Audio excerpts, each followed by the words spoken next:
முருகப்பெருமானின் அறுபடை வீடுகளுள் 4வது படை வீடாக திகழ்வது திருவேரகம் என்று போற்றப்படும் சுவாமிமலை. இங்கு கதிர்வேலனாக முருகப்பெருமான் எழுந்தருளி அருள்பாலிக்கிறார். தஞ்சாவூரிலிருந்து 32 கிலோமீட்டர் தொலைவிலும் கும்பகோணத்திலிருந்து 8 கிலோமீட்டர் தொலைவிலும் இந்த கோவில் அமைந்துள்ளது. படைப்பு தொழிலில் ஆணவம் முற்றியிருந்த பிரம்மர் ஒரு முறை முருகப்பெருமானை சந்திக்க நேர்ந்தது. பிரம்மாவிடம் படைப்பு தொழில் செய்யும் உமக்கு ஓம் என்ற பிரணவ மந்திரத்தின் பொருள் தெரியுமா என்று முருகப்பெருமான் கேட்கிறார். இந்த கேள்விக்கு பிரம்மாவால் பதில் சொல்ல முடியவில்லை. பிரணவத்தின் பொருள் தெரியாமல் திகைத்து நிற்கிறார். அவரை தலையில் குட்டி சிறையில் அடைத்தார் முருகப்பெருமான். ஈசனே நேரில் வந்து கேட்டுக்கொண்டதால் பிரம்மாவை அவர் விடுதலை செய்தார். சிவபெருமான் பிரணவத்தின் பொருள் உனக்கு தெரியுமா என்று முருகனிடம் கேட்டார். ஓ, நன்றாக தெரியுமே என்றார் முருகன். அப்படியானால் அந்த பொருளை எனக்கு கூற இயலுமா என்றார் ஈசன். உரிய முறையில் கேட்டால் சொல்வேன் என்கிறார் முருகன். அதன்படி சிவபெருமான் இந்த சுவாமிமலை தலத்தில் சிஷ்யன் நிலையில் அமர்ந்து முருகப்பெருமானிடம் பிரணவ உபதேசம் கேட்கிறார்.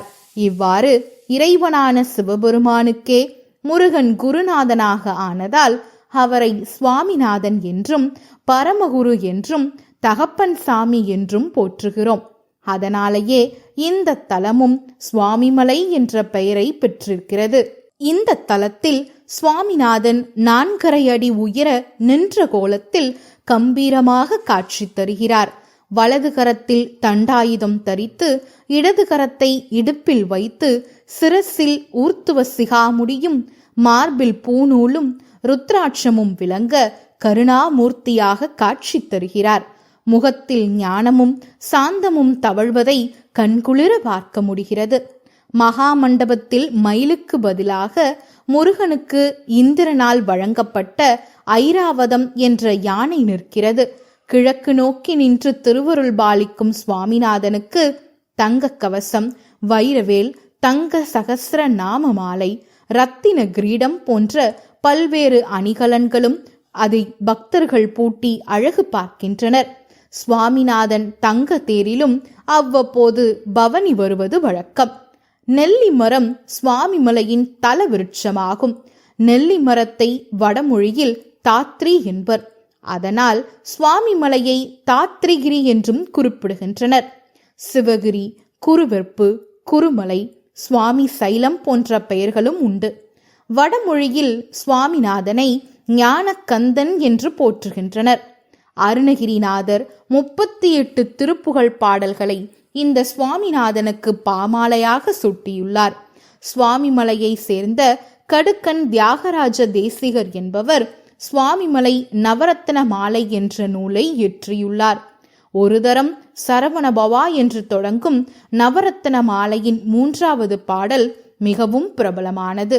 அவ்வாறே சங்கீதமூர்த்தி ஸ்ரீ முத்துசுவாமி தீட்சிதர் இயற்றிய சுவாமிநாத பரிபால யாதுமாம் என்ற நாட்டை ராக கிருதியும் மிகவும் பிரபலமானது. சுவாமிமலை இயற்கையான மலை அல்ல, ஏராளமான கருங்கற்களை கொண்டு கட்டப்பட்ட ஒரு மாட கோவில்தான் இது. இங்கு 3வது பிரகாரம் மலையடிவாரத்தில் உள்ளது. 2ஆம் பிரகாரம் கட்டுமலையின் நடுப்பாகத்திலும் 1ஆம் பிரகாரம் கட்டுமலையின் உச்சியில் சுவாமிநாத பெருமானை சுற்றியும் அமைந்துள்ளது.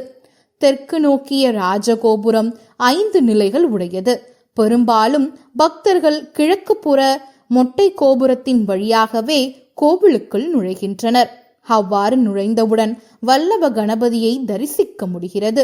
மலைக்கோவிலின் கீழ்த்தளத்தில் மீனாட்சி அம்மன், சுந்தரேஸ்வரர், விநாயகர், சோமஸ்கந்தர், விஸ்வநாதர், விசாலாட்சி, தட்சிணாமூர்த்தி ஆகியோரின் சன்னதிகள் அமைந்துள்ளன. சுவாமிநாதனை தரிசிக்க நாம் 60 படிகள் மேலே ஏறி செல்ல வேண்டும்.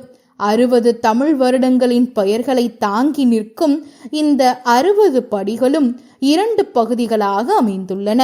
மேல்தளத்தில் முதலில் நமக்கு காட்சி தருபவர் கண் கொடுத்த கணபதி என்ற விநாயகராவார்.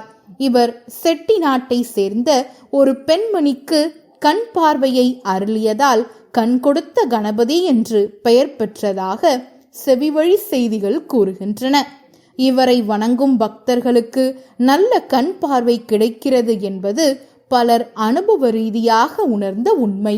இந்த கோவிலின் முக்கிய திருவிழாவாக திருக்கார்த்திகை திருவிழா 10 நாட்கள் நடைபெறுகிறது.